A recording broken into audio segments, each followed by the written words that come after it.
Okay, colleagues, we are about to start. We are just making sure that everybody can be with us.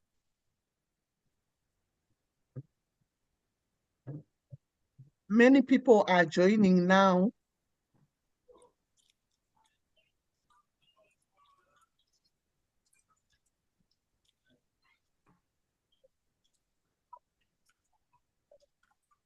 Yes.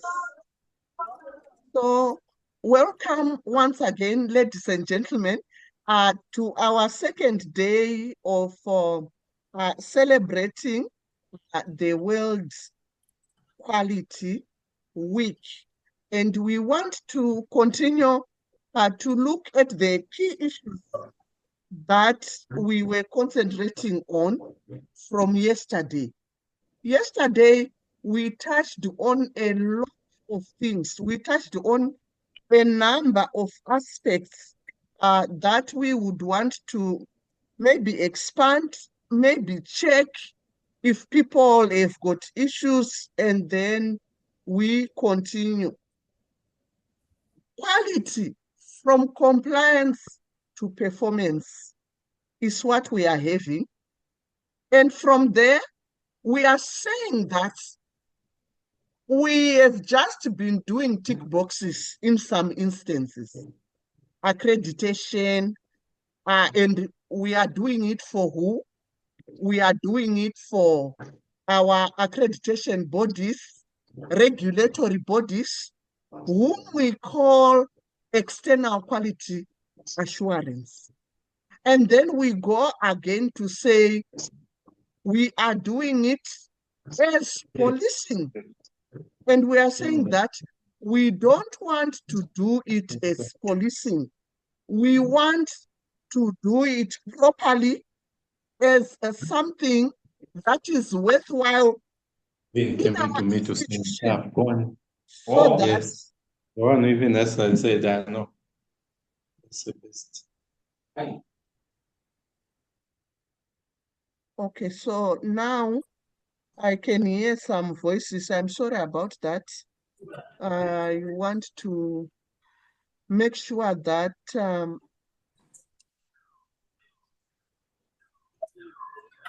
noise is not coming from people who are joining, because I think it's our people who are joining. So now you are also a co-host. Let me take care of the security features also. It's important. Where are they?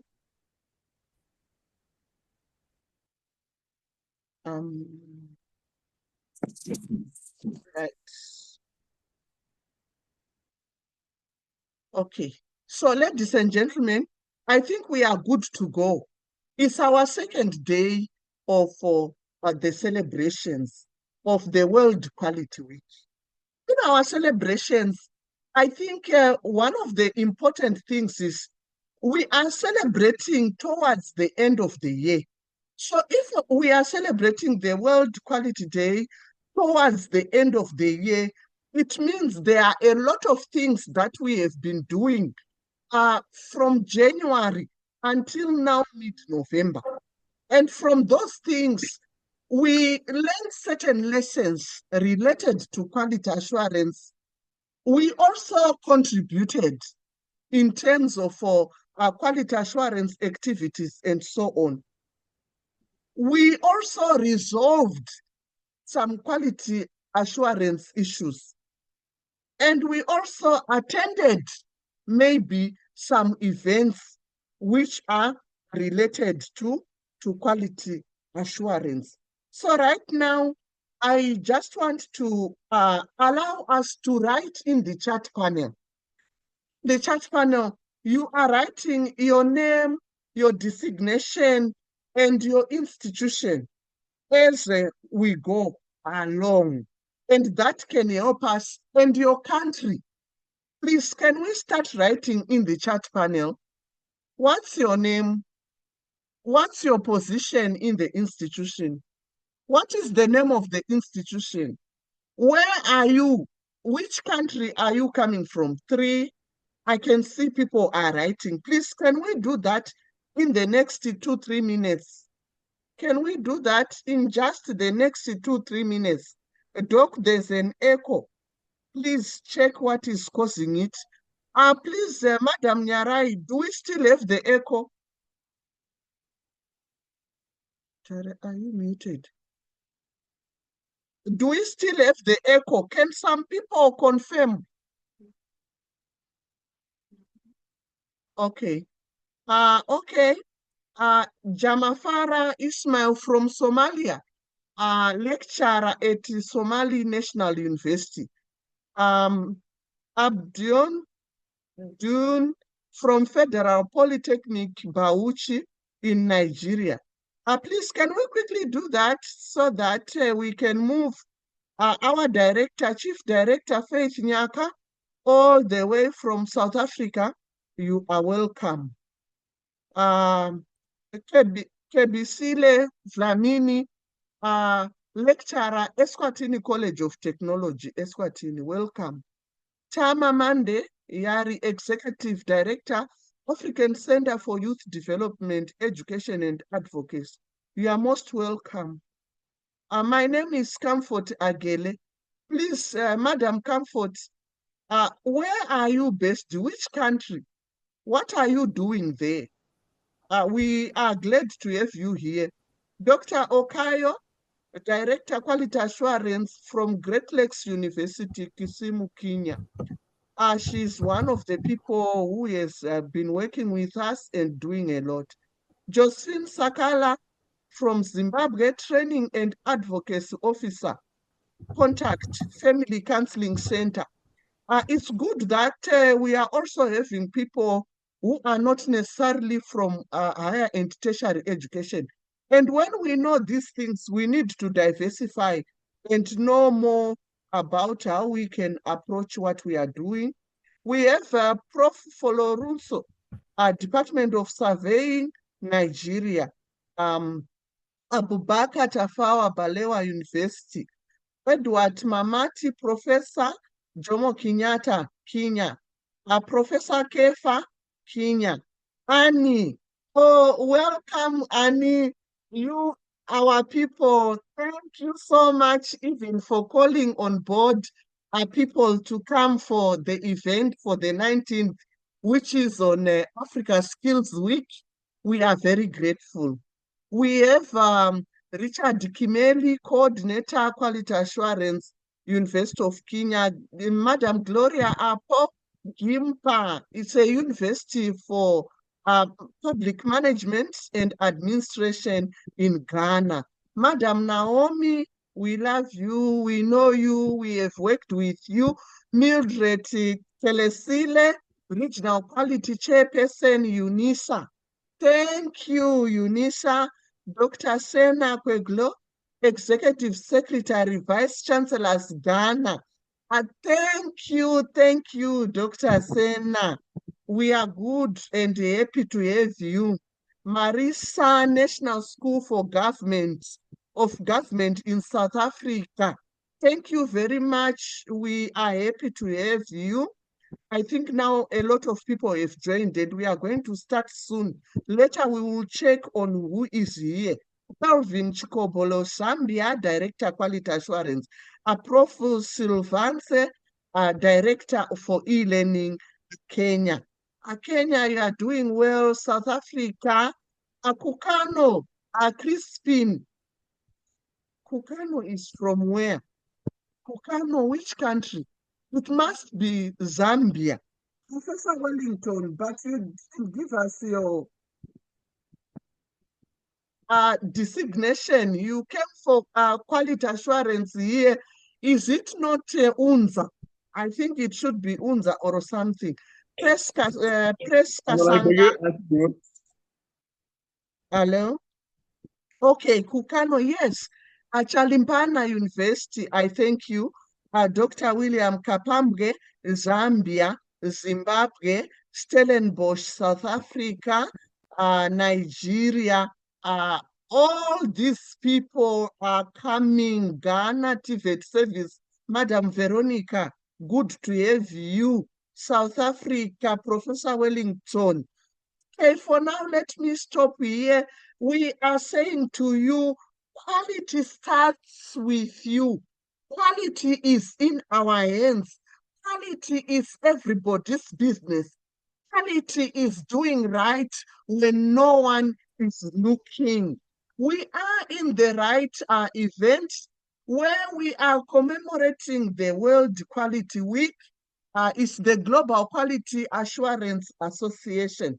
We are talking of our theme from compliance to performance. We said we don't want ticking boxes. We don't want quality assurance as policing. We want quality assurance as performance, quality assurance as relevance, quality assurance as transformation. And we are saying instituting the quality culture through total quality management for transformation, where we were talking yesterday about this change. We have been saying we have financial challenges. The financial challenges prevent us from doing more. So if it is the case, why don't we move towards grant writing? We come together, we partner, we write our grants. When we get grants, they may be project grants. We can revamp our ICT infrastructure. If they are financial grants, they are helping us to do a lot in the institution. If they are research or anything like that, colleagues, we are more than excited to have you. I told you again that the Global Quality Assurance Association, from this very week, we started the free advisory, consultative, and supportive webinar series, which is going to be on every Tuesday. But because next week on Tuesday, we have a webinar on Africa Skills Week, where we are trying to come together with the African Union, since it was already established that African Union has got good initiatives, excellent documents, but the dissemination is a challenge. This has been recorded in the many of the meetings that the Global Quality Assurance attend for the African Union Commission. It has been raised again during our meeting in the African Skills Week, which was hosted in Ghana, 14 to 18 October 2024. A survey was sent out and it was raised again. So from that, the Global Quality Assurance Association just took it upon itself to be one of the agents for dissemination of African Union Commission's initiatives, which they've also accepted with pleasure. So these advisory, consultative and supportive webinars are going to look at the issues that you have. We are going to redirect you to where you can get assistance, because you know on this platform we are going to be here for like 2 hours, 2.5 hours. It's not adequate to talk about everybody's issues and everybody's challenges. We will look at a broader perspective. You realize that today and yesterday we have the people who are not necessarily in higher and tertiary education, but the quality assurance principles are the same. We have issues of accountability, issues of avoiding double standards, issues of transparency, issues of doing right the first time, all the time. All those are major tenets of quality assurance. Issues of effective communication, research being at the center of quality assurance, and every other thing that we do not to be based on hearsay, perception, conception, which is wrong, misconceptions, beliefs, rumors, gossip, but everything to be based on research. Even when we hear rumors and gossip, we still need to do research in the form of verification.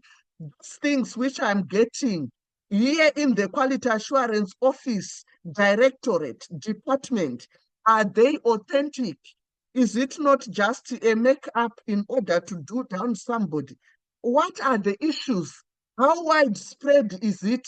And then when you have all the facts, you can now take it and start working on it. We need to do situational analysis. We need to do action research where we are working regarding quality assurance issues. We need to check on many other issues in order to make sure that we are depending on data.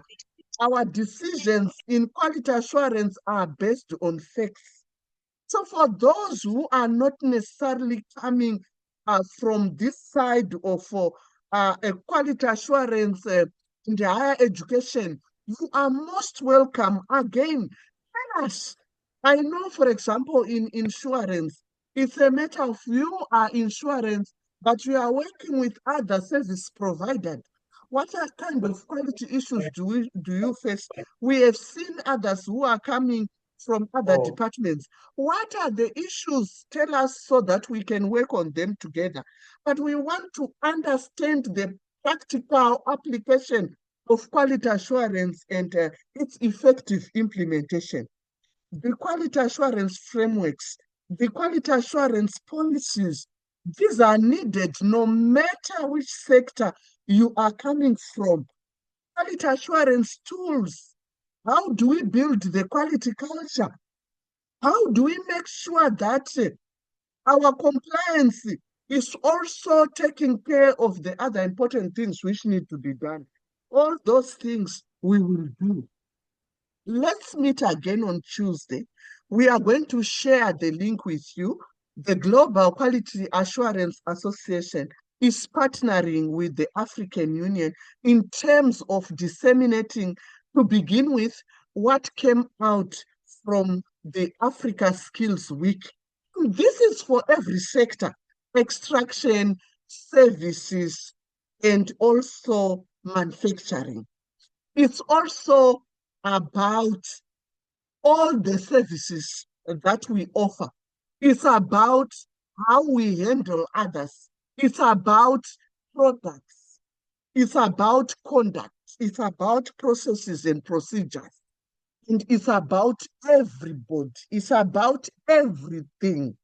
So we hope you are going to join us. One way or another, everybody on the platform and those who are not here are affected by the topic. Africa skills. Africa skills. Quality assurance in entrepreneurial and job creation skills for socio-economic development and transformation is a major quality assurance issue. When we are teaching in the university, when we are doing whatever we are doing in our entrepreneurial centers, in our businesses, are we making sure that whatever we are helping staff with or students and newly graduates who are joining our workplaces, it's quality in the sense that we can change their mindsets. If their mindsets are changed, then they can also think of job creation. Not everybody should look for a job. And we talk of employability skills, but that one seems also to be working against what we are doing. We want to push more the entrepreneurial skills agenda, the job creation skills agenda for socio-economic development and transformation. That's where the quality assurance is. Ladies and gentlemen, we are looking at also this component, which we said quality assurance in totality is all about planning. We plan. When we plan, we execute. That's implementation. That's the doing. But when we do, we are also making sure that we check. Our checking is the monitoring and evaluation. The monitoring and evaluation again brings about a critical matters, critical observations which need to be attended to. Then we act.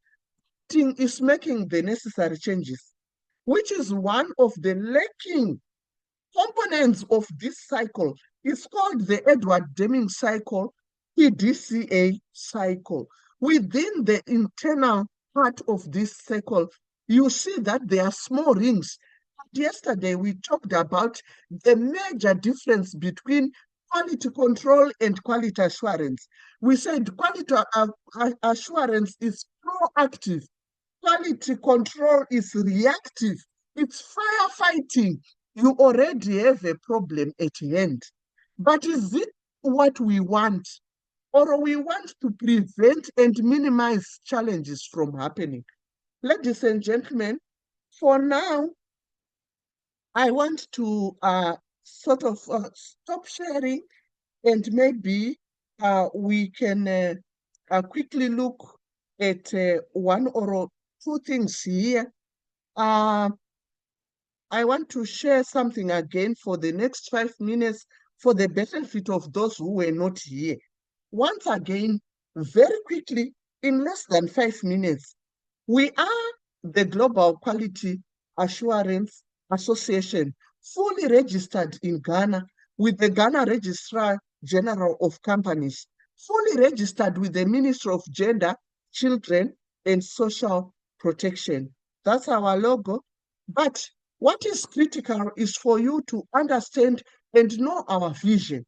Our vision is to enable organizations attain high levels of efficiency and profitability. There are huge losses because people do not understand quality assurance in its totality. So they are chasing after compliance. Comply with the external quality assurance, to comply with the regulatory bodies, the expense of internal quality assurance, which is building the internal quality assurance, building the quality culture, having the systems and the documents and the policies in place. And that leads to inefficiency. It leads to huge losses. Yesterday, I said in most places where I visited, government offices, organizations, institutions, universities, hospitals, I always see at least one leaking toilet.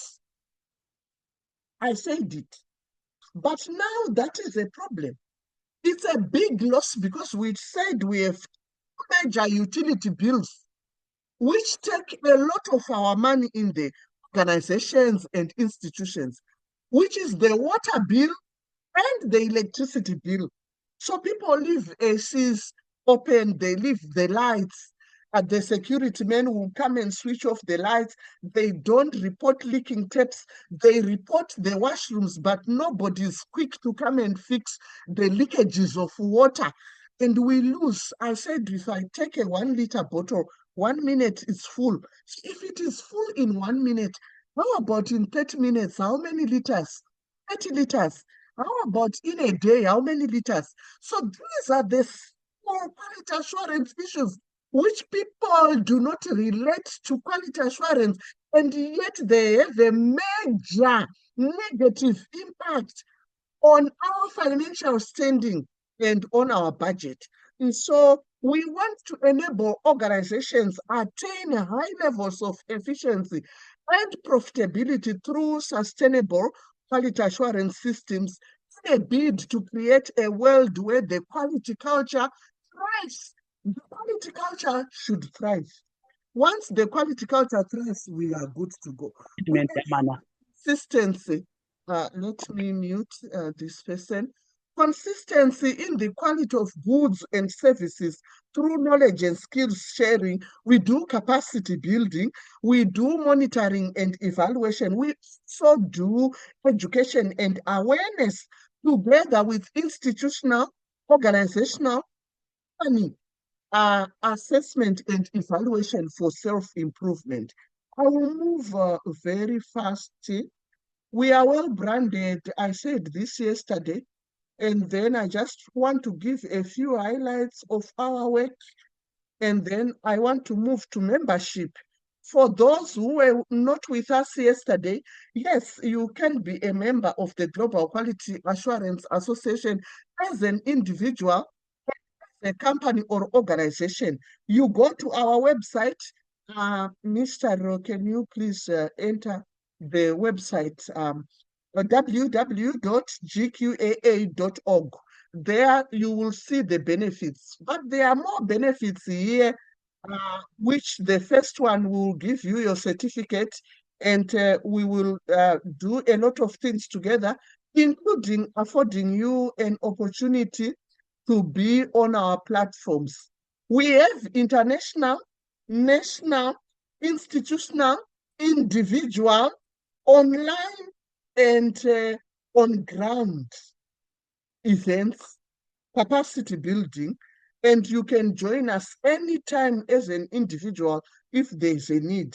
These are some of the workshops that we offer at the Global Quality Assurance Association as individuals, as institutions, as organizations, and even as individuals. These are some of the events. Here, the gentleman here is from Zambia. We have a lot of them here from Ghana. She is online on this call. I saw that she is also from Kenya and she is on our call. I heard she is on our call as well today, here and now. Chalimbana University, Director Quality Assurance in Kenya. So all these people, we are together and we want to continue doing our work here.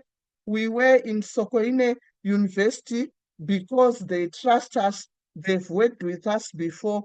That's the institutional. This is Gimpa. This is Chalibana. He was here in Ghana for one of our events. Here is a quality assurance director getting his certificate, newly appointed. We also treat you when you attend our events on ground. We international. We collaborate at continental and international level. This was in Kenya last year when I was asked to present on the quality assurance on African continental qualifications framework. Again, here is in Ghana. The same event, I was privileged to be invited in South Africa, where we met more than 46 universities to talk about quality assurance, and I was one of the keynote speakers.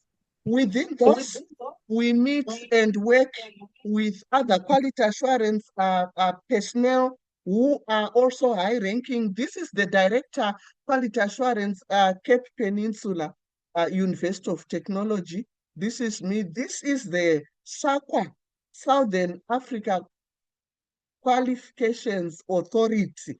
He is the boss there. She's a former Council for Higher Education South Africa, same Council for Higher Education in South Africa. So we are doing a lot continentally and globally with others. So we are very much authentic and we want you to join us. And we also win a lot of awards. This year alone, we can't count how many of them where this is a lifetime award that we got. These are some of the continued international events that we have been involved in. Here in Ghana, we are actively involved at national level, working with the technical universities, working with the Ministry of Education. We helped to set up the Eswatini Council for Higher Education, which is an equivalent, and also the training. We did a lot of trainings, and now they are just smooth running. We did a lot with this ISHEC, which is the equivalent of the Higher Education Authority in Zambia, the GTEC in Ghana, the NUC in Nigeria. And you can tell me more. This is University of Ilorin, where we were working together on entrepreneurship. And this one, we were working with GIMPA. It's a renowned university in Ghana. We did institutional for leadership, for middle level, and also for their junior staff. We work with children in schools. We collect materials. This is in Ghana, headmistresses. This is in UNAM, University of Namibia, working together with the Council for Higher Education Namibia. We went there to do. This is University of South Africa. We worked with them again this year. African Union meeting in August. We were there. This is the whole program. This is GIMPA. They were doing their review. I was the lead for their strategic plan review. We can do it with you. Contact us and we are available. We also did it with the University of Energy and Natural Resources in Sunyane in Ghana. I think this is the one I'm talking about. It was good and they are now smooth running. That's the Vice Chancellor and the Deputy Vice Chancellor. These were the people. International keynote speeches and any other we do. Kumasi Technical University, here it was. So we are doing a lot of work and we also want to work with you and your institutions and organizations. This is Iguinedion University, but that time I was still at the AAU. But here is our quality assurance. Whilst we were here at Dr. Ila Limani Technical University. So institutional is powerful because we have a lot of people attending and these people end up with a common vision and a common understanding. From the common understanding, you see that this common understanding brings traction.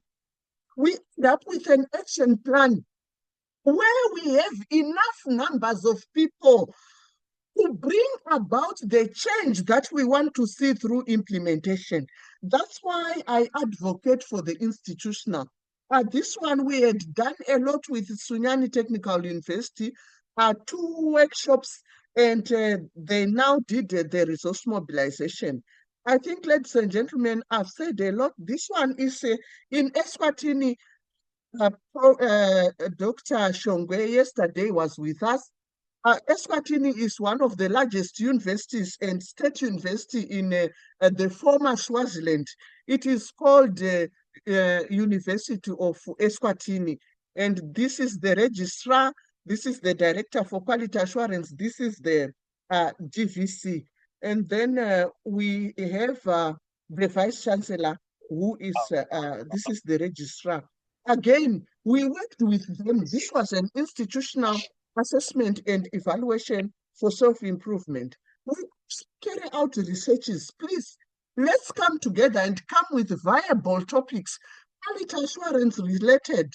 When we also send out our surveys, we respond because the combined data can help all of us. Ladies and gentlemen, let me stop here and come onto the platform. To the platform, I want to pick on Madam Gloria, Madam Naomi, and let me check. We have on the other end, I want to pick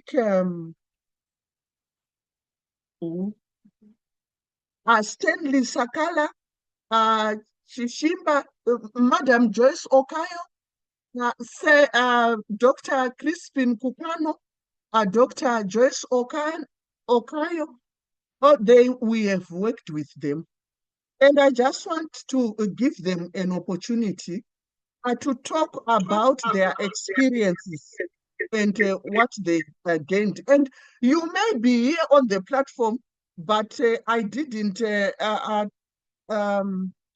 out your name, but you have worked with us before, attended our webinars. How did they help you? I know a lot of people, what positions are in their institutions to become directors of quality assurance. And they call me immediately, Doc, I'm now a director of quality assurance, now a quality assurance officer. We want to hear those testimonies. Doc, when we attended that workshop, when we went back, we did this and this, we did this and this. We want to give some time for that. Allow me to acknowledge Sir Mahmoud Aliu Jaliu from Gambia. He is one of our board members who is here. I don't know if any of our board members is also available. Ladies and gentlemen, the platform is open. In the meantime, if we have any questions, it's also write in the chat panel. The floor is now open. Dr. Kefa, please, if you have anything to say also, the floor is open. Dr. Kefa is coming from Ani. Ani means African.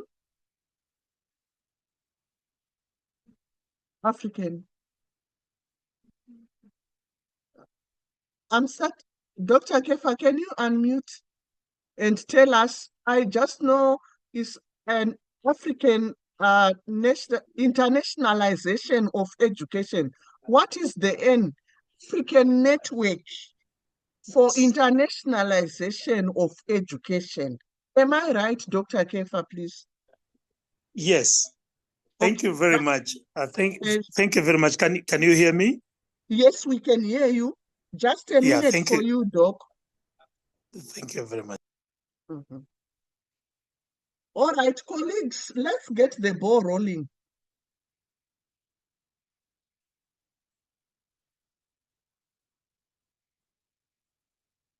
So you just want to hear me speaking? Okay, if that is the case, I'm now going to continue, because in most cases, people say we have a challenge that we have also not been able to make submissions. What are the quality assurance challenges that we are facing today? Can we write in the chat panel? In the meantime, I'm going to address some of them. But we have quality assurance personnel here. We have quality assurance directors here. What are your major challenges? And then we talk about them and discuss them. During the commemoration, that's when we are also collecting information and data for our policy briefs, which we normally share with the ministers of education and higher education, and also policy briefs that we can share with the vice chancellors and so on. Yesterday, we were privileged to have a lot. Is it that people cannot unmute or what? People can unmute. So you can unmute yourself and say something. So now we want those policy briefs be informed by you so that you can see the changes that you want to happen. I can't see anybody writing in the chat panel. One of them is that there's no budget.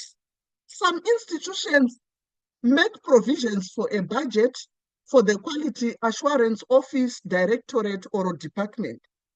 But in other cases, we have received a lot of complaints from quality assurance directors that it's difficult sometimes even for them to attend events because they do not control any budget.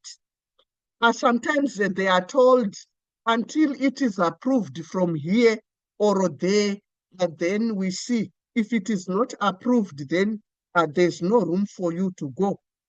Right. Number two, short-staffed. Right now, yesterday, I felt like crying. A big state university. The director told me there are only two. The director and one other person. With a student population of more than 5,000 and staff establishment of more than 100. It means that institution, the leadership does not understand quality assurance. And we also need to acknowledge the third problem, that most of our quality assurance personnel do not have experience in quality assurance. They do not have the qualification in quality assurance. If it is in higher and tertiary education, colleges of education, and schools and so on, you will realize that within those setups, maybe the dean is picked, but the dean is mainly in teaching and learning. It's a dean of a faculty. And another fifth challenge comes in, and a sixth challenge comes in, that this dean is conflicted. when it comes to audits, when it comes to issues, because the dean is doubling up sometimes as a dean and a quality assurance director, please, can we discourage such things from happening? We cannot have deans who double up as directors and then directors of quality assurance and deans of faculties. There's a lot of conflict of interest. I don't need to explain the conflict of interest. It's important and we need to take it and take it right. The major problem the Global Quality Assurance Association is trying to resolve special quality assurance for many, many years before this now establishment of quality assurance offices, directorates, and departments came. Quality assurance was there. But I want to tell you, ladies and gentlemen, that it was mainly in teaching and learning, because people are just looking for what are the results that we are going to get from design. Yes, but the universities, we have a major challenge that people do not have the education background. The majority of the people, which I said yesterday, that's why the government of Ghana, for example, has taken it upon itself to sit through parliament as a law that anybody who is now going to be employed in higher and tertiary education as a lecturer should have a teaching background. It's very key, because how do you design a program when you can't interpret Bloom's taxonomy? And unfortunately, most facilitators for teaching and learning, they just talk of Bloom's taxonomy. They are not telling you the origins of the Bloom's taxonomy, which is the most important thing, that it came from, and it was derived from Piaget's theory of cognitive development. So those are the key issues and the pitfalls. When we have all that, the quality assurance personnel, policing. Why are you policing? You are labeled as such. It's seen as such everywhere. In Zambia, when we recently had the 6th Quality Assurance Conference, I said it. Can't we have a better label? Can't we have a better label for quality assurance officers, for quality assurance personnel, for quality assurance in general? We need a better label. Stop policing. Quality assurance is collegial. Quality assurance is teamwork. I said it yesterday.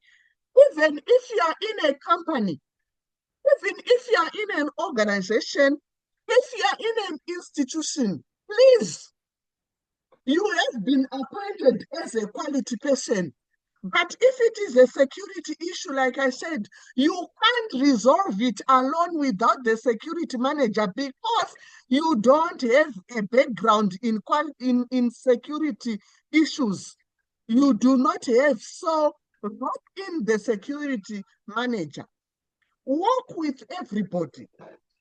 Collegiality, collaboration, complementarity. All those are the terms that we want to work with in quality assurance. You can't be everywhere. The quality assurance, the footprints, we need to trace them from departmental level. In fact, from an individual, we should trace it to the department, to the whole organization, and to the surrounding communities where it should be contagious.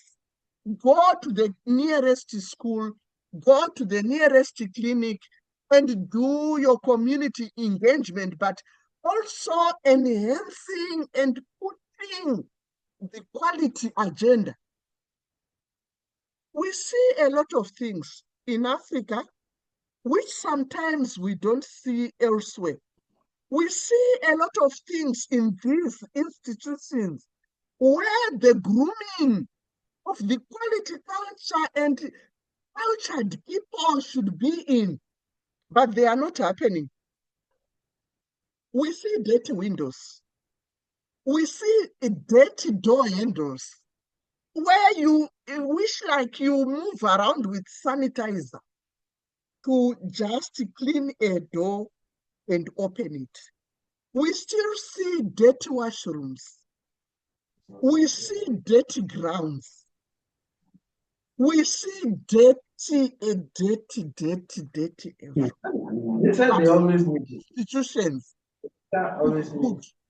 So what it means for us is that we need to start practicing total quality management. I see wastages. And if you are practicing total quality management, we should see efficiency. We should see effectiveness. We don't need to see favoritism and double standards. We see transparency and accountability without asking for it.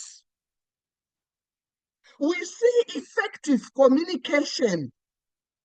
We also see ongoing research. As I said, it can be situational, it can be verification, it can be fact-finding, it can be action research, it can be anything, but let research go on and on and on. We want to see enhancement through transformation. A lot of you go out for workshops and what have you, but what have you done this year when you came back in your small corner in the institution? Now, allow me to read some of the questions in the chat panel. Dr. Kefa Ludundu is asking, how can we make quality assurance an everyday institutional culture item? You can do that, and it's very, very possible. You can do it through having an intention, being intentional and deliberate about building the quality culture in the institution. People should be punctual at work. There should be a high level of cleanliness which is enforced with rewards and punishments. When I talk of rewards and punishments, it's not only about material things. If I give you a commendation letter, a good one, and you file it for your promotion, it is one of those things that will help you score and get your promotion. Because what is written there is just testifying and supporting the kind of person whom you are. Punishments, I've talked about things like even deducting a person's salary. Why not? Ladies and gentlemen, imagine it's you or it's your child or a relative who tells you that we haven't seen our lecturer in a month or even in a week or even in 2 weeks without justification, without notification, lecturers even coming to work late, lecturers who submit marks without marking, our staff who are wasteful, our staff who do shortcuts. And when we check, these things are applying, ladies and gentlemen, everywhere. We are even talking about those international organizations who have joined us today. We are talking about those companies, private companies, which have joined us today. We have seen in the chat panel that we have been privileged. Yesterday, we have been privileged to be joined by a lot of vice chancellors, a lot of registrars, those decision makers in the companies and organizations, which is very, very good for us. So this one is a loaded question. And we have workshops for it again. But just to give you, in the interest of time, you can have stickers. You can even have a billboard to try and turn the people's mindset. Our workshops, they are quality assurance workshops, but we make sure we start with mindset change. We go on to change management, because sometimes the way we manage change is so haphazard, is so disturbing, it's confusing people, it brings disorientation, and it's not the quality way of changing things in the institution. In order for transformation to happen, the end goal is okay, but the processes and procedures, they are not okay for everybody. And that's a quality assurance issue. We need to check and see to it that we have the education and awareness. That's where we come in. The issues I've raised of people who come to work late, people who don't come to work at all, and when you ask them, the way they answer you, you think they will witchcraft you in the evening. And so you feel so much afraid as the director of quality assurance, and you say, "Oh, this one is an untouchable." I know in every organization and institution, there are untouchables. They are well known right now. As I'm saying this, you are saying Doc is right. There are those untouchables. But this is where we come in with institutional capacity building workshops. We come in with institutional assessment and evaluation for self-improvement. We come in with education and awareness. We come in with individual workshops for newly appointed personnel, be they deans, directors of quality assurance, and what have you. I said quality assurance is everybody's business. So our quality assurance courses are not for individuals alone. They're for everybody. They are not for quality assurance personnel only. For you to work well in your faculty, in your department, in your whatever you do, in your company, organization, or institution, you also still need to know what is quality in my workplace. I give an example. If I take a university, if I take a company, I want to pick on one person who is found in these institutions and organizations, the groundsman. The groundsman has got key performance indicators, has got on terms of reference. That's why even when we do our workshops, we have the leadership. If we come to your organization, we have the leadership, we have the middle level, we have the junior staff who include the drivers, the plumbers, the cleaners, the caterers, everybody. But we have the key performance indicators for everybody, which you should do in your organization and company and institution. For example, the groundsman, we want to count how many new plants did you plant this year, 2024? Did you do your hedge trimmings on time? Did you trim some trees which were causing challenges? Did you note that the trees are not interfering with electrical cables? We go to the works and estate.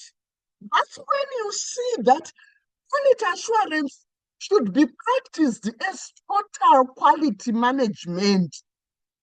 And yes, we go by chasing the teaching and learning only if it is in universities. You see that that skewness is there, and that skewness should end. If people go to eat and they eat contaminated food and they eat expired food, and you lose 2 of them to death, and a lot of them have to be rushed to hospital, and you are in the headlines tomorrow, it's a quality assurance issue. How are you going to clean your name? How are you going to convince people that they can bring their students in your school. They can bring their students in your institution. At one time, I went to one country because normally these regulatory and accreditation bodies, they also invite me as a quality assurance specialist to work with their review teams before programs are accredited. While we went, I saw broken nets. I saw mosquitoes where the students are supposed to be. And I say, so should we accredit this program? And people say, the key business of academic institutions is teaching and learning. Colleagues, I beg you, you just wait and see for one incident. Damage control is difficult. Prevent damage control. Something bad has happened in your institution. Mary Goret, okay, thank you for muting. So damage control is quality control. Quality assurance will make sure that you are going about checking gaps and plugging them. Checking gaps and plugging them. I said yesterday, it's what we say, a stitch on time, save 9. So you are going by checking what is there, what is prevailing. So, Dr. Kefa, what I can say is we can have an institutional workshop, we can have an individual workshop online, and you can also join end of November, just now. It's 26 to 28 in Ghana. We have a physical presence, quality assurance event, where everybody is still invited. There's still time. Today, the date is what? The date is 14. So people can still come and attend. We also have individual workshops that we can have because it's a lot. But when you do that, you find you are well equipped. So the institutional culture, there's a lot to do. There's a lot that we can talk about. What are effective strategies? This is Marisa Labsani. What are effective strategies to change the quality culture of the institution from compliance to performance? The very first one is capacity building. For people to understand the depth and breadth of quality assurance. For people to understand what is quality assurance, what is quality in that insurance company, in a hospital, in a school, in an organization, in a university, in a mining company. What is quality? What are the quality indicators? Those are the things that we cover. So it's not a one-day thing. Capacity building is the first. Education and awareness is important. And when you do education and awareness, you are doing the buy-in. But like I've said, we are available for your initial quality assurance engagements, seriously, because there are certain things which you are afraid of saying. We don't have sensitive things. When we come, we are clearing the path for you to go ahead. When we leave, you can operate because we have said it. We have talked of latecomers. We have talked of rough people. We have talked of those who cheat. We have talked of those who don't come to work. We have talked of latecomers. We have talked of those who waste. We have talked of those who don't meet deadlines. You, because you are in the institution, those are the things which make the performance better. Because you are in the institution, you are afraid of what they can do to you. You are afraid of being hated. So allow us to come and do the first things first. But without education and awareness, that's why even the vice chancellors and the top leadership, they are not giving a budget, they are not giving enough manpower because they don't know the depth and breadth of the work in quality assurance. Please, if we have vice chancellors here, registrars, deans, and directors, we want to do education and awareness. For you to understand what entails quality and quality assurance, just in a bit, when I went to one of the events where I was invited this year, I asked them, so which is bigger, quality assurance and program accreditation? 90% said program accreditation. That's how lost we are. We have quality assurance. And you see even the labeling. How do we label our quality assurance? Some say academic planning and quality assurance. That should end good people. How can a child, an infant breastfeed the mother? That is what we are saying. When we are saying academic planning and quality assurance, and that's why we are not also having total quality management, because people are now skewed to academic things, because then here the pronouncement is saying it. But quality assurance is the umbrella and mother. Under quality assurance, we have accreditation. Even companies and organizations, they need accreditation. Professional bodies, even they need accreditation. So accreditation, it's a process to make sure that there's quality. And it's a process that is just looking at minimum standards. So under quality assurance, we have accreditation. We have planning. It can be academic planning. It can be strategic planning. Those are things which make up quality assurance. We have compliance issues and not tick boxes, please. Most of the things that are being done today, there are no changes. When you are asked to submit a monthly report, you continue to submit with the same sentence. And then we ran short of time to do this. And then next report again. And then we ran short of time to do this. The next report again, it's in the pipeline. It's tick boxes. People have learned that even those who are asking for reports are not reading the reports.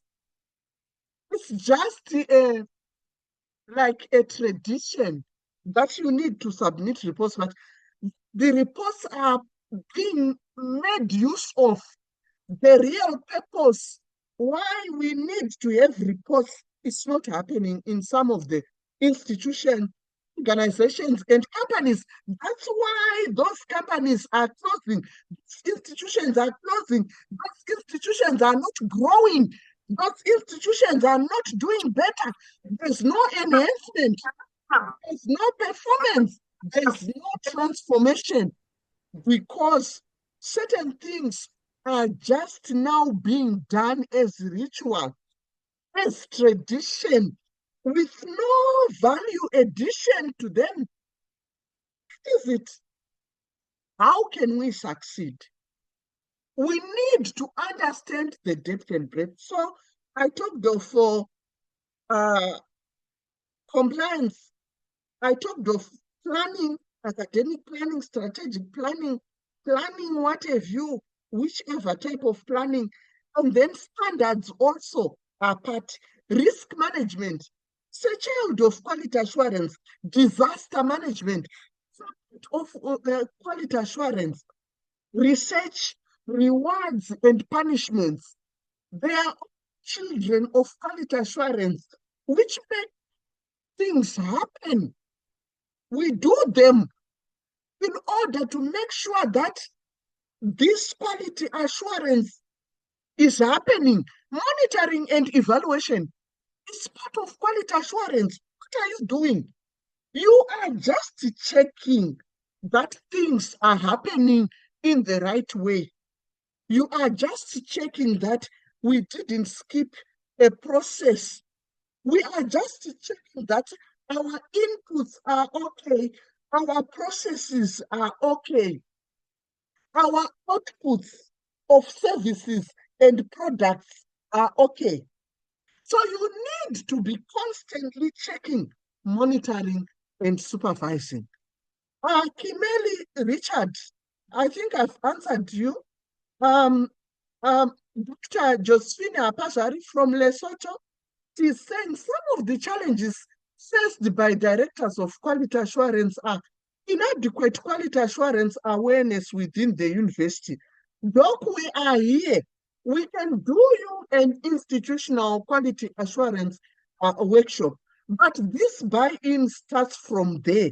The education and awareness, the capacity building, which I can tell you then from the 60th Southern Africa Quality Assurance Network conference, even from the engagements we had this year, even from our research as GQAA, those who joined late, I showed you that we have a new initiative because these questions, we are receiving them every day. And so we created that platform every Tuesday. If we have changed, it will be on Thursday. Next week, it will be on Thursday, because on Tuesday we are having our African Union GQAA event on Africa skills. So that is it, Dr. Apasari. Thank you for your question. Unwillingness to accept and implement recommendations from the Quality Assurance Office because they don't fully understand it, because they also need mindset change, because they also need us to explain the change management is important. Thank you, Doc, for your submission. Kimeli Richard should be in Kenya, I think, or Uganda. Which country, Kimeli, address quality assurance in the era of AI? Thank you very much. It comes with security issues. It comes with efficiency issues. So we can look at it from two dimensions. The profitable side, which is the positive side, and the negative side. The positive side is that we can use AI to do a lot of things, to check on what we want to do. Has it been done before? Who did it? And we are going straight to that person to assist us. We also want to use it maybe as tools to enhance our work. I think in some workplaces, they have the check-in where it's just your fingerprints. If it is not you, your fingerprints, if they've not been captured there, then it won't allow you. All that is artificial intelligence. And then there are a lot of tools also, AI tools, that we can use for assessment, that we can use for monitoring and evaluation, that we can use for data collection in order for our different quality assurance tasks and mandates to be fulfilled. That's the good side.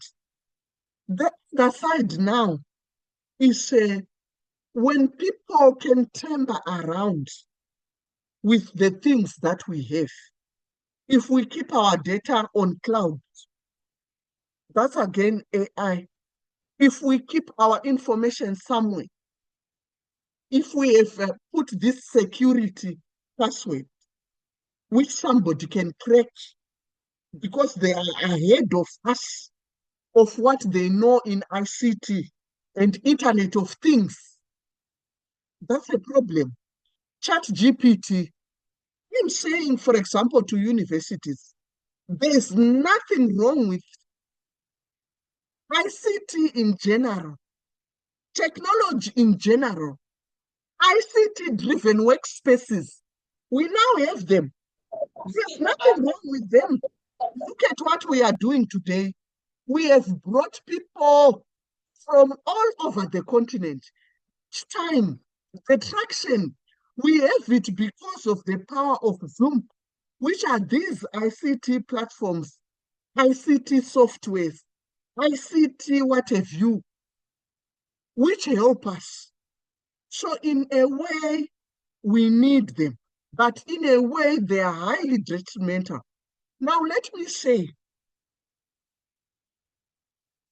most, if not all, companies, international organizations, they have automated. Banks have automated. Insurance companies have automated. Universities, colleges, and supporting organizations, we are trying to train a workforce that is going to work in those areas. How are they going to work if they do not have the ICT skills? If they are not ICT savvy? When industry is automated, and one thing for sure, industry is moving much faster than academic institutions. A lot of academic institutions have also endorsed that view and that perspective. That industry is just like flying, exponential transformation in terms of pieces of equipment, in terms of the workspaces, in terms of a lot of things. So that's why I was saying, let's embrace blended learning, because blended learning helps us to say, as we are using it to teach, which is the primary goal, and consciously with the hidden curricula, our students are learning to use the digitalized workspaces. They are getting a lot of skills. So if we say face-to-face all the time with the pieces of equipment, hand sewing machine, real plow, what have you, this machine, coffee maker, is the one for 2015, and now there's a new one. What are we doing in food processing? What are we doing in these faculties and departments? What are we doing in these degree programs? It's a challenge. You hear the outcry from industry that you are giving us half-baked graduates. Expect more of that together. Do something together as institutions. Write grants and win them. Use them to transform the institutions. I said yesterday, if you continue to say government is not giving us subvention, government is not doing this and that, you need third stream income, and you need a mindset change. You need quality enhancement. You need to move from compliance to performance. Perform in terms of grant writing. When you get a grant, use it wisely. I remember there are many people who have got African Centers of Excellence. If you are running an African Center of Excellence today, for the past 3-4 years, and you haven't looked at the sustainability of it long after funding stops, it's not quality. You need to do something. I can talk and talk and talk, ladies and gentlemen. Let me go back to the chat panel. Am I right to say that the first step in establishing the quality assurance system is the documentation of procedures? That's a very good question from Sir William Kapambi. Not really. The first thing before the water is polluted is education and awareness. What is quality? What is quality assurance? How are you doing it? Why are you doing it? But now the major problem is if you are a new quality assurance director and you don't have answers to these things, people will not respect you. And they come to ask you deliberately. They come to ask you these questions deliberately so that they gauge the degree to which you are conversant with quality assurance. How much experience, knowledge, and skills on quality assurance do you have? You can't do the procedures without knowing how to do them. We want you to enroll as individuals, as groups.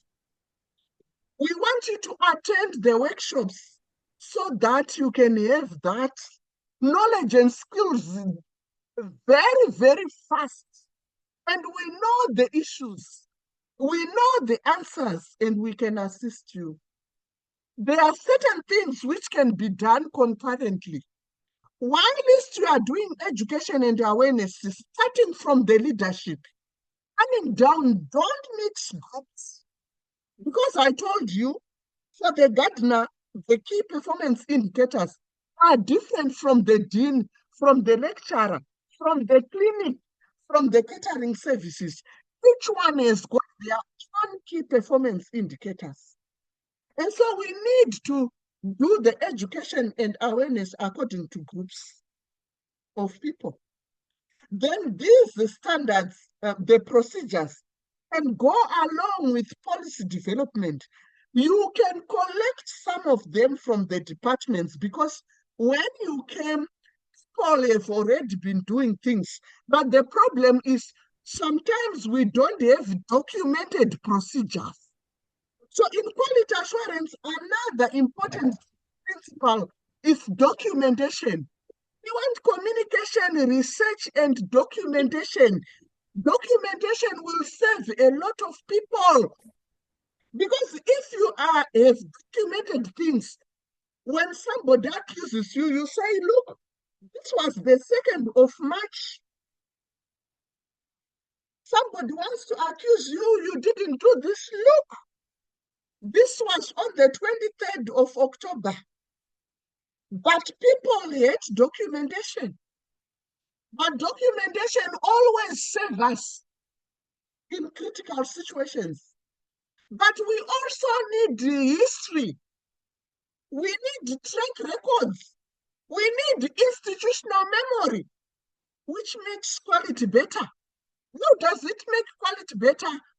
If you're a quality assurance who is coming to take over from a previous quality assurance director, it means then you can check on the documents, what has been done, what has not been done.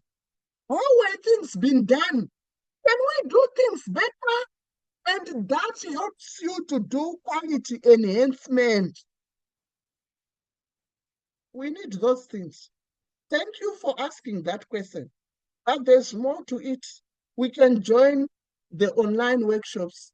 We can join the international, national, or we can have institutional workshops. We are available. Jamafara.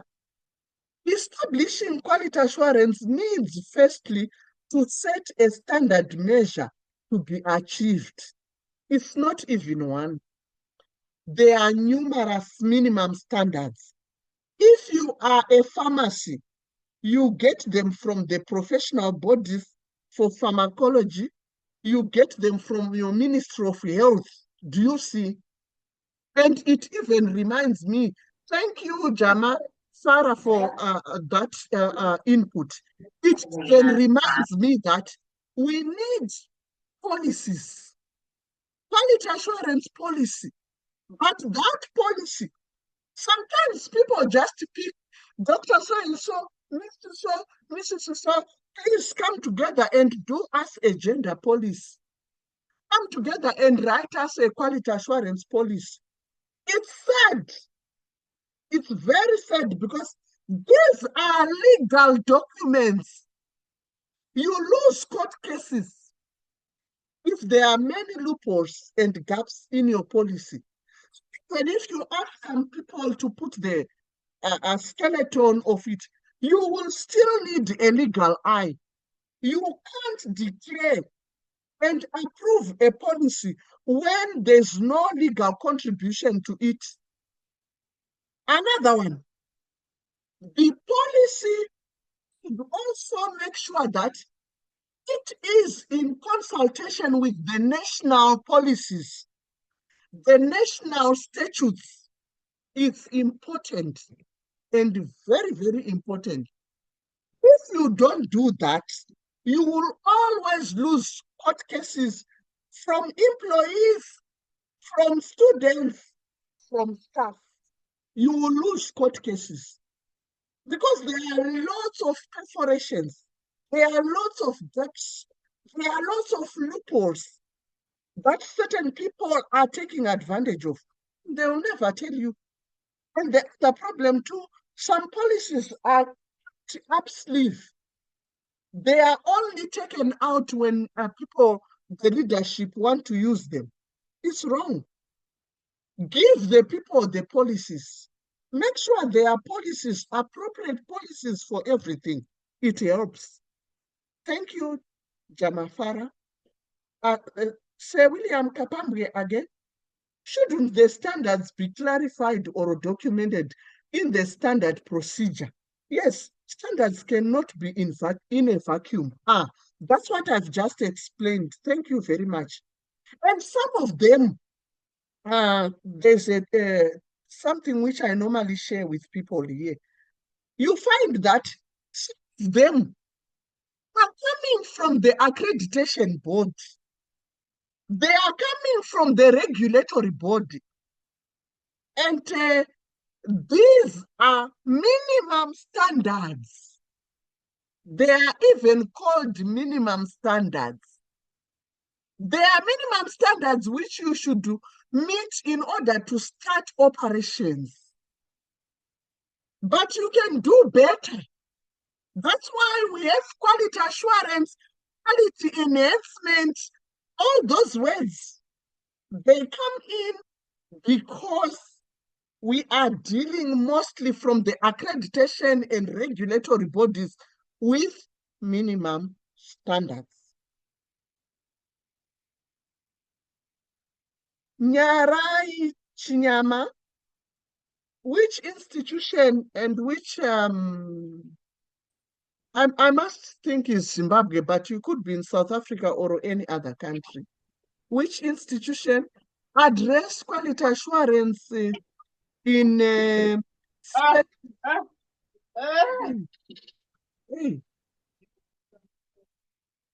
full of discrimination and xenophobia? Okay, in terms of spaces where we have discrimination and xenophobia, that's where external people can come in. I've said it, because these entail victimization. So you may be doing your work, but people may also label you that you are the one which is generating this. So it tells me, these three tell me that it's time for me to share this with you. Let me show you these colleagues. Right. This is important. So whether you are a company, I'm responding to this question which I've read. I'm responding to the previous one and the earlier one. So I'm responding to the three about regulations, about standards, about discrimination and xenophobia. So when your company, when your organization, in your institution, be it a school, a university or a college, you should have this internal quality assurance. The internal quality assurance is the one where we assume there's impartiality.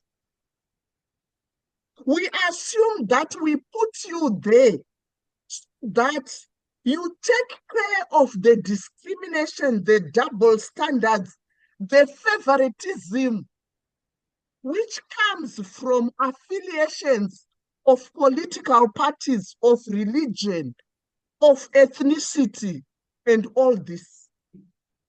Internal quality assurance. But what's our goal with quality assurance? Please, let me digress a bit. Let's look at the Quality Assurance Office Directorate or Department with one major issue: to resolve quality assurance issues, to make sure there's quality, to make sure gaps, loopholes are identified quickly and early before they cause major damage. So I say, when we are in the institution and we are working together from different countries, from different ethnic groups, you come from the north, I come from the south, with different political parties, what are we saying? We say the institution, company, or organization should be like a washing line. We know a washing line has got pink pegs, purple pegs, white pegs, yellow pegs, black pegs.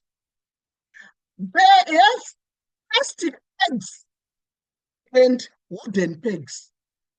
And the bottom line is they are all doing the same work, which is to hang clothes so that they can dry. It's the same. When you are in a company, organization, and what have you, teamwork of the quality assurance and everybody else is very key and important, because that is the one which makes things happen. The collaboration makes things happen, but we want an independent collaborating unit, which is the internal quality assurance. So in the internal quality assurance, that's where education and awareness, building the quality culture, are checking that the policies are there, doing assessments and evaluations which are fair, and also designing tools, quality assurance tools that can be used. All these things are done in there, but they need to be guided by international quality standards, to be guided by regional quality standards, professional bodies, and national quality standards, as well as national statutes and laws. Colleagues, are we okay with this? So you saw that diagram.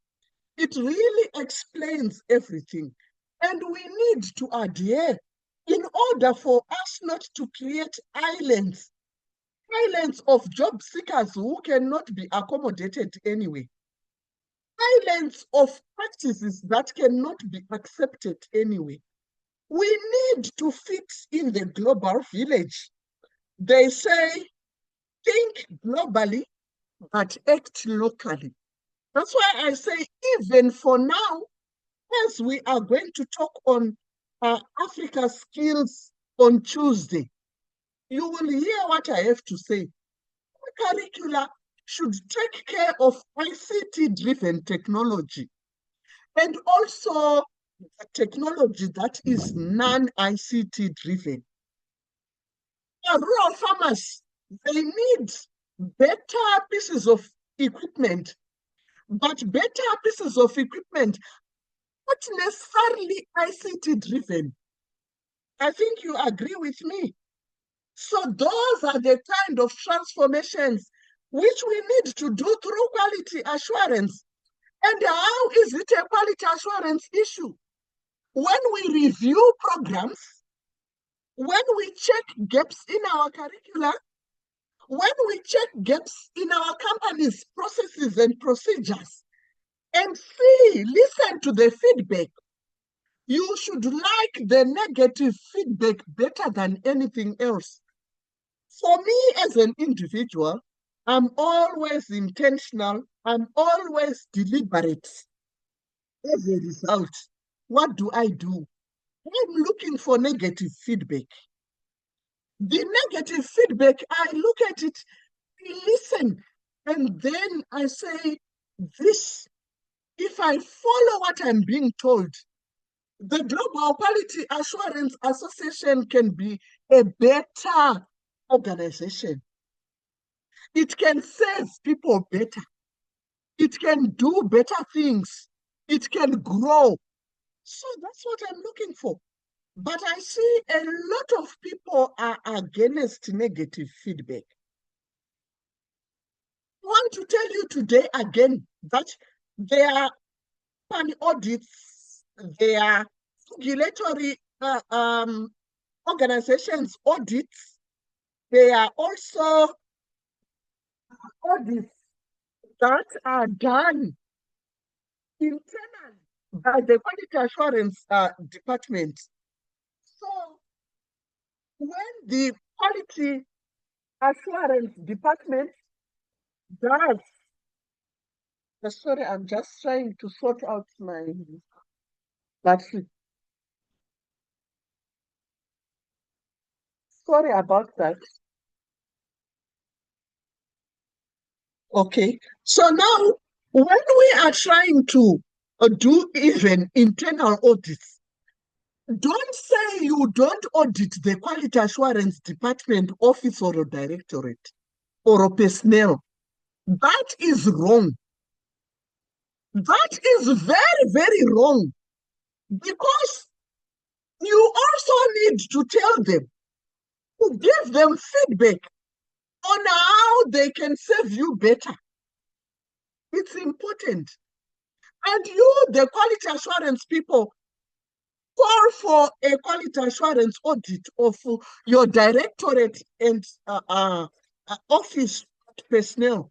The way you are doing to the faculties, to the pharmacy, to the insurance company, to the catering, to the accommodation, to the library, to recreational facilities, to works and estate, you also need to do it. What is the relationship or even difference between a quality assurance framework and the monitoring and evaluation framework? I think this is very simple and straightforward. A quality assurance framework is putting together a lot of things: the personnel, the processes and procedures, the organogram, the policies, and everything. In fact, a quality assurance framework, it could be synonymous with a quality management system. So monitoring and evaluation is just a part of quality assurance. It's just a part, like I told you when I listed, to say the mother is quality assurance, but the children are this monitoring and evaluation, compliance, rewards and punishments, standards, risk management, disaster management, and compliance, and all these things. They are children.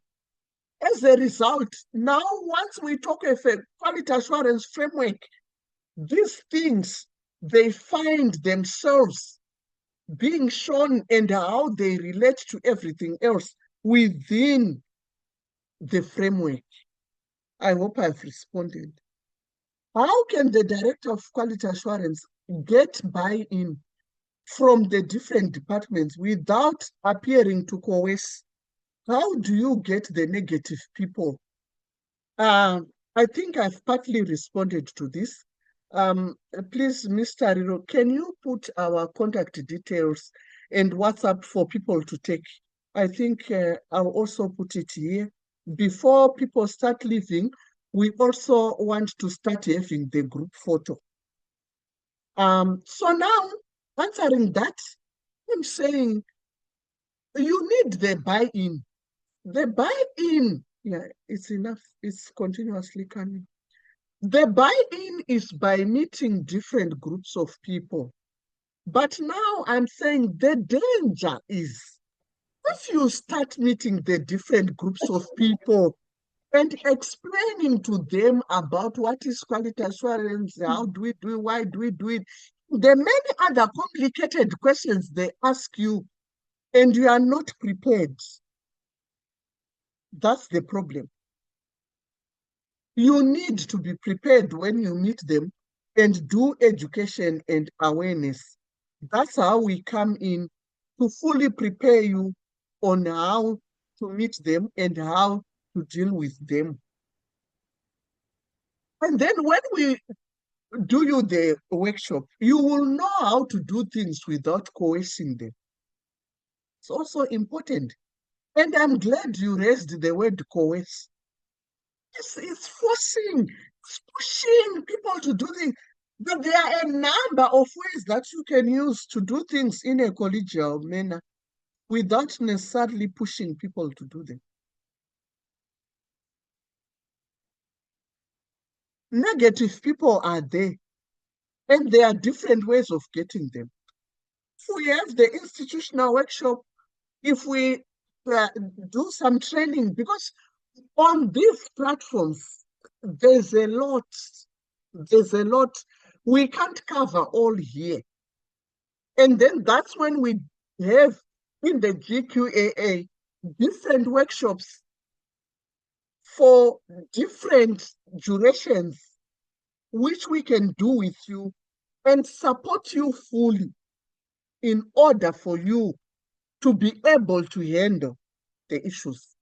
Ladies and gentlemen, may I kindly ask you to on your cameras. We are 8 minutes to finishing, and I'm very grateful. Hey, Doc Kefa, I can see you just the way we met in Ghana. Okay, Fidelia, I can see you. Say, Manuel, I can see all of you. Say, Augustine Moiko, Doc, you should say something. Let me take the photo and you say something. Ah, Madam Helen, Unisa, I can see you. Oh, I didn't know they were here. Turn up your cameras, people. I'm so much excited. Let's open our cameras so that we can have our group photos. So I'm taking the first one. Fidelia, you are being left behind. Your camera is not on. Ndabanye, your camera is not on. Okay, William, Kapambre, and Wellington, your cameras are not on, but I'm now taking in the interest of time. So on your cameras. Wow. I'm taking, we have a number of pages. Just allow me very quickly, in case you will need a certificate, even if you are attending now, we will also, I think, issue certificates to those who want them. And you can contact us on those numbers. Just like yesterday, it has started again. Okay. Yeah, I can see people now. It's good. It's good. Just wait for me briefly. Dr. Omoike, can you unmute yourself and say something? Well, good afternoon, Ma. Good afternoon, all. Thank you. Thank you. Yeah, I quite enjoyed the lecture you just given us, and I cannot forget what we have gained from you, especially the feedback mechanism. to show that we are following the rules of the standard of what has been laid down by the monitoring agencies. So this is part of their tools they use when they visit the universities, asking them about their students outside who are working, the feedback they are getting from them. That shows they have impacted well on those students. It's part of the feedback mechanism. Okay. And talking about questionnaires for the students to get back to the university to show that they were being lectured very well is another feedback mechanism that is good, that we should all adopt. Thank you so much, ma, for all the lectures you've been giving us. I can never forget all what we've learned when we came to Ghana. Thank you and God bless, ma. Thank you. Chalimbana University, Dr. Crispin Kukano. People have seen you. If you were not on the platform, it's your own issue. But people saw you. People saw Dr. Omoike the time you came to Ghana. Go ahead. You can unmute yourself. Thank you very much, Director. Thank you for everything you have done for us. Actually, since we started interacting with the Global Quality Assurance Association, our university has made actually very, very serious strides in enhancing quality provision. And because we have put our heads together through teamwork, we have even been recognized by the Zambia Higher Education Authority as to be in Tier 1, meaning for the very first time, we are able to offer PhD programs. And just last week, we were also benchmarking on introducing a bachelor's degree in quality assurance management. So that in itself, I think I attribute all this to the guidance from Global Quality Association, and you have actually benefited a lot, and we'll keep on engaging you in years to come. Actually, for this workshop, we are trying to see what happens, as we say in Africa. We'll see what happens. Thank you very much. Thank you very much, Doc. I hope you have seen yourself when we were showing the work that we have done. Were you already on? Our board member, where is he? But now, Sejalau from Gambia. So Dr. Crispin Kukano is from Zambia. Our board member, Sejalau, is from Gambia. And then Dr. Omoike is from Nigeria. So we are well represented. Can you unmute Sejalau? Thank you. We are coming to the ladies. Be prepared, Dr. from Ohio. Go ahead. Yes. Go ahead. Thank you so much. Thank you so much, Dr. Makabu. It's indeed a great platform to learn a lot about quality assurance and quality control. Since yesterday, we've learned a lot. People have learned a lot. Today also, people have learned a lot. Yeah, since we've interacted with you, especially when I started interacting with you, and then I was able to make a lot of impact at the University of the Gambia, especially at the Directorate of Planning and Quality Assurance. Yes, most of the action plans that I came with, able to implement some of them, and there are things going the way we were expecting it. It is really a great honor. It's really a great honor learning a lot from you, from your expertise and your experiences. Yes, to be able to impact positive changes at the University of the Gambia. Thank you so much. Thank you. Thank you. Thank you very much. We have Madam Gloria Pope, she's from Gimpa. Madam Gloria, are you there? Can you unmute yourself?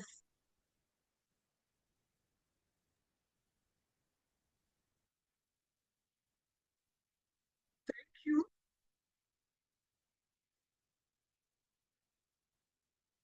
Go ahead, madam. We have done you the strategic plan review. Yeah. We did the institutional workshop. Mm-hmm. You attended many of our workshops, and so Wow. I think you have a lot to share. Go ahead. She is the academic. Let her introduce herself. Okay, thank you, Dr. Makuku, for this opportunity. I've associated with you since you were at AAU and attended a lot of your quality assurance programs.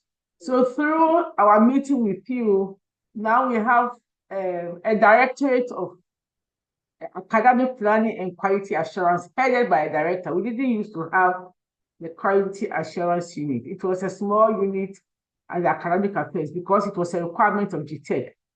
But through our interaction with you, we've been able to separate that unit and made it a directorate by itself. And a lot of the team members of that directorate have attended your workshops. Through you also, we have managed to get management involved in quality assurance. That was what led management to invite you to come to our campus, to come and meet with the different categories of the staff members. So quality is gradually becoming a culture. We are becoming conscious. We are gradually moving from just the lecture evaluations where the students are taking at the end of every semester to making sure that quality becomes conscious. We become conscious of quality in everything that we do. So we thank you for the opportunity that you are giving to us. Sometimes on Fridays, the director of quality assurance, he wears a t-shirt that we do. So it's all over the place and quality. We say thank you.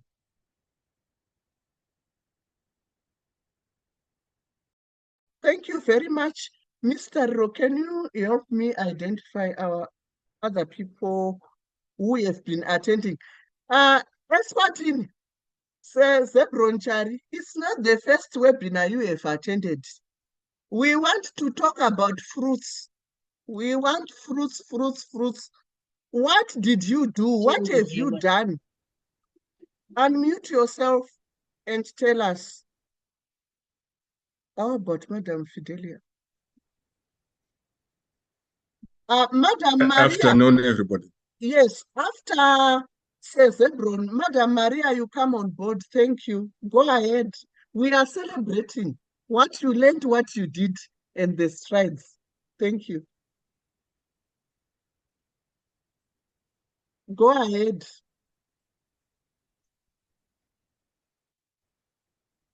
Yes, it's true. I've learned quite a lot, but my challenge is on implementation. Because as you always say, this is about teamwork.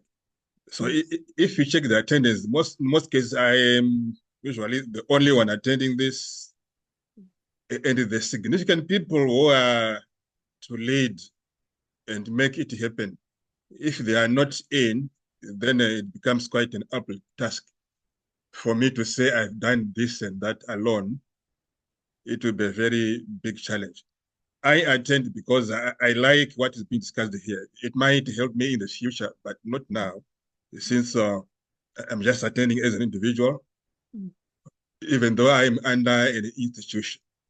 The people that matter, the people that should be hearing this this message, if they are not attending, then it becomes a problem. Thank you. Thank you very much. Are you not going to share with them? So what happened 2 days ago? Your vice chancellor said to me, Dr. Makuku, I hope my people are attending. You remember yesterday I told you. So I just say that it's Zebron Chari who is attending. Madam Maria, come on board, please. Yeah. So maybe I am the people. I will tell her. I'll tell her, and I know what it can do. Madam Maria, are you available? You know, this is the other issue of technology. She may be logged in, but not on. Anybody else who has attended our events? Dr. Edith Matema, welcome. I'm just seeing you now. Ladies and gentlemen, yes, Prof. Miriam Yes. Gichunga. Yes, I know you have been seeing me. I've been attending the online meetings and the trainings, and I really like it. And in Kenya, I'm in the executive board of the Kenya Universe Quality Assurance Network. I'm an executive member and in charge of the research department. And I also have been able to pioneer quality assurance in respective universities. And I thank God the knowledge I've gathered from here is great. It has really shaped our operations. Thank you. Thank you very much. I remember even you haven't changed your photo. It's the one which is always there. Please don't say I didn't give you an opportunity. Yes, Prof. Miriam Gichunga, come on board. Unmute yourself. Unmute yourself. Okay. Yeah, I've unmuted myself, but I've already talked, so it's okay now. It's over. Yeah, thank you very much. Go ahead. I'm so happy to We be part can of now this. hear you. Yes. Okay, and it's cold where I am. It's very cold. That's why I'm putting on heavy things. It's very, very cold. Otherwise, I am very happy to be part of this, undertaking. A lot of knowledge and shaping our universities and institutions of higher learning. Yeah, thank you very much. Thank you too. Okay. Anybody? Colleagues, can check in the chat panel. We are now winding off 7 minutes after. I want to thank you all for joining this call. And you know that for the past maybe 4 or 5 months, we haven't had the webinars because the GQAA was busy on the ground. We had a lot to do. Part of what we did also was when the African Network of Internationalization of Education came to Ghana. That was a good week. And I think it's one network which I've fallen in love with. And I hope we are going to work together very well. We also had a lot of events and workshops. So we had to part of this. You know, our attendance goes around 300 and more than 100. And very soon we will be back on track. That's why we are already saying sometimes we will need to make sure our Facebook is functioning properly. Because once the platforms get full, it's a challenge. So you meet us on Tuesday, same time. We are going to share the Zoom link for the Africa Skills beyond the Africa Skills Week. That's what the Global Quality Assurance Association framed so that we can have the foundation as the African Union event that we had in Ghana, 18 to 14 October, where we were really seriously looking at mindset change, not to have job seekers, but to also have job creators, to make sure we are talking with every stakeholder about what we can do, how everybody can contribute to make sure that we are all looking at job creation skills, entrepreneurial skills, because we are tired of our people dying in the oceans, leaving the continent, saying they are going to look for jobs. The GQAA has become a power to reckon with, especially in terms of dissemination. We have always been good in that. Say, Kapambre, your hand is up. Say, Pius, your hand is up. Just say something. Go ahead, Sir William. Okay, thank you, Dr. Makuku.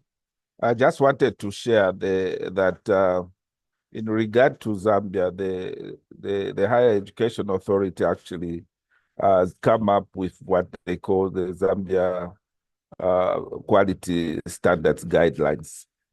And these guidelines stipulate the areas in which the various higher education institutions should align in terms of developing the quality assurance guidelines. So I just wanted to see if that's the same for the other higher education authorities. But in Zambia, I think I saw the document is very clear on the guidelines they provide on quality standards. Thank you very much. Thank you very much. It's the same for those who do not have regulatory bodies. It's in the ministry. It's coming from the ministry. But there's one thing, as you were talking, I remembered, ladies and gentlemen, for those who are quality assurance directors and those who are in the quality assurance directorates, please make sure quality assurance is in the strategic plan. If there are no quality assurance things which are discussed or which are part of the strategic plan, how do you also expect it to be functional, to be recognized, to be funded, to be taken seriously? Thank you. So, Pius, you can unmute. Go ahead.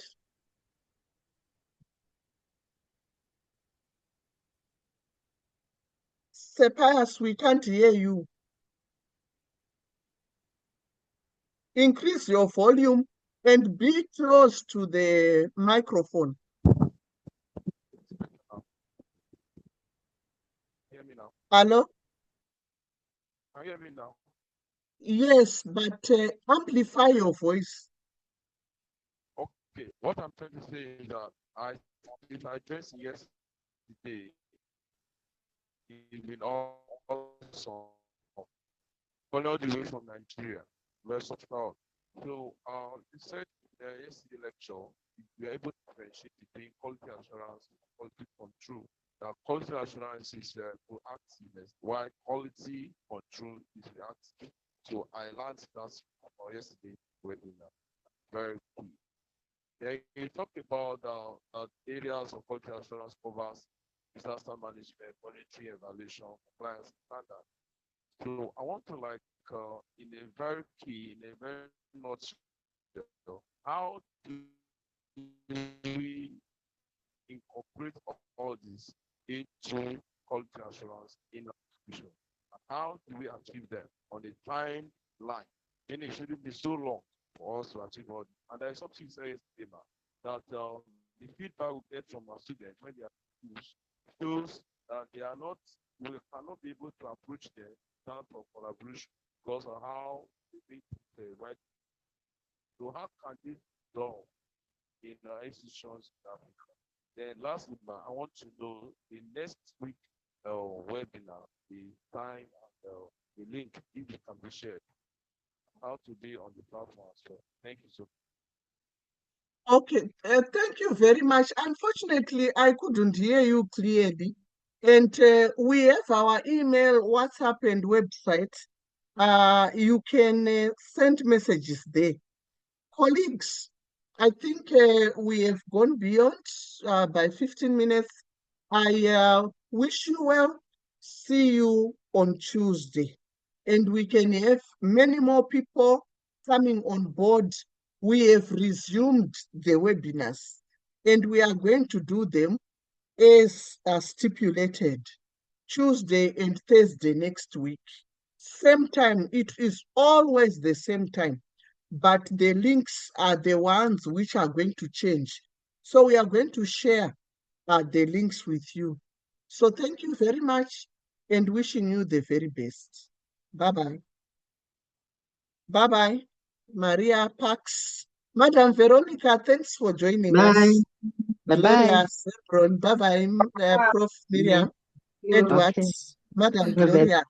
Bye, Mr. everybody. Sir Justin Omwe, Bye. take care of Bye, Makuku. Bye-bye. Bye-bye. Bye-bye. Rhoda. Bye, Yeah, Doc. right. Bye-bye. Which institution? For Mamadou Bello University, Zaria. Yeah, Amadou Bello. Where is Yeah. Amadou Bello? Check, where is she? Bye-bye. Bye-bye. Bye-bye. Bye-bye. Yes, Safe I driving, can but see to Sunny. Carlos, this Maria is safe Goret, driving for us. Wellington, I got it also. Obed, Safe Irene, driving. to Sunny, and many more. I can see you all. So wishing you well. Say William next week, and Fidelia next week. Say Zebron, Aisha too next week. See you. Bye-bye. Say Pius. Is it See you. next week? Is it same time Bye-bye. next week? Sometime we will share a link. Osman. Okay. Rwanda. Okay. Bye-bye. Bye-bye. Bye-bye. Wellington. The link is in the chat for next week. Let's get it from there. Madam Fidelia Amadou Bello Zaria. Oh, thank you, thank you, thank you. So, Madam Edith, I can see you, Doc. Bye-bye. Bye-bye, Stephen. Dr. Josephina Pasari, bye-bye. We want your people on board. Bye-bye. See you.